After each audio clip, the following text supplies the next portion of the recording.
भाई मैंने आपण जदि यूट्यूब रे वीडियो बनाउछन्ती आपन को दीटा जिंस विषय ध्यान देबार अछि। गोटे हला वीडियो रो क्वालिटी आउ ऑडियो क्वालिटी। ऑडियो क्वालिटी भाई आपन को गोटे माइक रो निहाती आवश्यकता रहिछि, किंतु भाई माने एबे वायर माइक आसु नै, आसुची वायरलेस माइक। समस्तଙ୍କର कमेंट आसीଥାଏ भाई हमको एमिति गोटे माइक कोंदो जा सस्ता रे मिलि जिवो कम दाम रे, जेमिति 1000 टंकार मध्य कम। देखंतु भाई माने आज 1000 टंकार मूल्य मध्य बहुत बड़ अटे।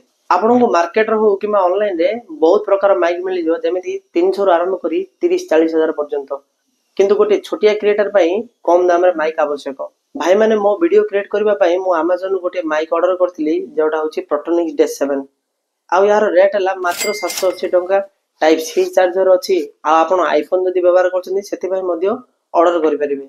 भाई माने आपण भाबुथिबे एटा गोटे प्रमोशनल वीडियो नाइ। भाई माने याकु मु निजे ऑर्डर करथिली, कहि परिबी, देखि परिबी मात्र 780 टंका रे केमिति गोटे भलो माइक मिलुछि, जहा द्वारा आपण मध्य डिसाइड करि परिबे आ भल लागिले ऑर्डर मध्य करि परिबे। चलंतु आज ए वीडियो रे रिव्यू करबा, अनबॉक्सिंग करबा Protonix -7। यार साउंड चेक करबा, क्वालिटी चेक करबा, रेंज चेक करबा, आउटडोर रे मध्य शूटिंग करबा, इंडोर रे मध्य शूटिंग करबा, आ मेन चेक करबा यार नॉइज कैंसलेशन। चलंतु वीडियो आरंभ करबा। आपण जदि चैनल रे नुआ अछन चैनल को सब्सक्राइब करंतु।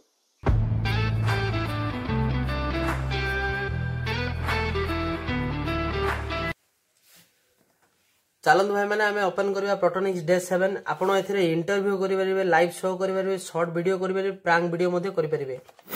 आ एथिरे अल्ट्रा लो लेटेंसी रहिछि। आ यार रिसीवर 20 मीटर पर्यंत लॉन्ग डिस्टेंस देथाय। आ ट्रांसमिशन 2.4। आपण एथिरे प्लग आ प्ले ऑप्शन मध्य रहिछि। भाई ए कंपनी रो audio, mobile accessories, PC accessories, car accessories मध्य आसी थाए। आ भाई रहिला वारंटी, गोटिए वर्ष रो वारंटी रहिछि। भाई आपण वारंटी पय एथि स्कैन करिवार अछि। तो चलंतु ओपन करबा Protonix -7। भाई देखो प्रथम जमी आम यूजर मैनुअल रही, आपड़ केमी यूज करेंगे ताकू से सब अच्छी। तापर रहा भाई गोटे वारंटी कार्ड, जोटा कि आपको स्कैनर पछपटे रही। आ ये रहा भाई आमर रिसीवर, आ ये रहा माइक। तो देखो भाई केते सान सान हो रिसीवर आ गोटे माइक। यार तले कौन अच्छी चलते देखा आम। भाई ए गोटे चार्जर रही, जोटा कि आप एडाप्टर कनेक्ट कर चार्ज करेंगे। टाइप सी रही भाई, आपड़ ए चार्ज करने सिंपल किसी कर ना, केवल कनेक्ट करार अच्छी। आ ये रहा माइक चार्जर, माइक चार्ज करने पड़ो आपन को, सिंपल आप चार्ज करेंगे। चलते भाई आम कनेक्ट कर देखा केमी कनेक्ट हो। तो भाई मैंने आपको किसी करार ना, केवल ये रिसीवर को आप मोबाइल केवल कनेक्ट करेंगे।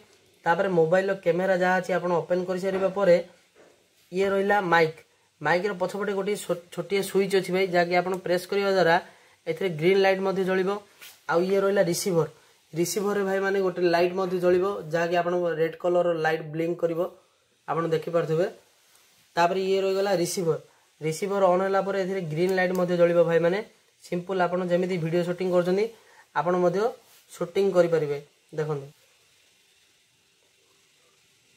भाई माने आपण वर्तमान सुनि पारथबे बिना माइक रो ऑडियो, जहाँकि केमिति खराब सुना जाउछि। चलो माइक को व्यवहार करबा आमे। भाई माने वर्तमान मो माइक रो यूज करूछि, आपण सुनि पारथबे माइक रो पूरा क्लीन ऑडियो। देखो आको जदि पाख रखिबे बहुत आवाज सुना जिवो, टिके जदि दूर रखि आपण शूटिंग करंती तो आपण ऑडियो क्वालिटी बहुत भलो आसी परिबो। चलंतु आको एबे आमे आउटडोर रे शूटिंग करबा। तो भाई माने एबे मो बाहर आउटडोर रे शूटिंग चलछि। देखंतु आपण यार रेंज केते दूर जाउछि, मु जाउछि पूरा दूर को। देखंतु देखि परिबे यार आवाज आप शुणा जाए। जिते यार कनेक्शन कटिज तो यार ग्रीन लाइट गोटे लगी कटिज, बहुत दूर में यार रेंज पाई थाए। मो पाखापाखि 30 फीट दूर पलि आसले। आउटे जब दूर जावा पूरा लास्ट आसवा पाखापाखि मु बहुत दूर पलि आसी। भाई एत दूर कौन वीडियो शूटिंग होनी, जदि वीडियो शूटिंग हुए प्रांक वीडियो शूटिंग होता है, किंतु एत दूर होना था। किंतु यार साउंड चेक करवा एबे तो मु जानि यार साउंड केमिति दूर रे सुना जाउछि। तो वीडियो आपन देखि कमेंट को करि परिबे। जदि आपन ए माइक को किनिया चाहते आपन Amazon रो ऑर्डर करि परिबे 780 टका। आरो लिंक मो डिस्क्रिप्शन रे दे देबी। तो भाई माने आपन वीडियो केमिति लागिला आपन लाइक कमेंट और शेयर करंतु। आपन जदि चैनल नुआ अछन चैनल को सब्सक्राइब करंतु। रहिली जय हिंद, वंदे मातरम, जय जगन्नाथ।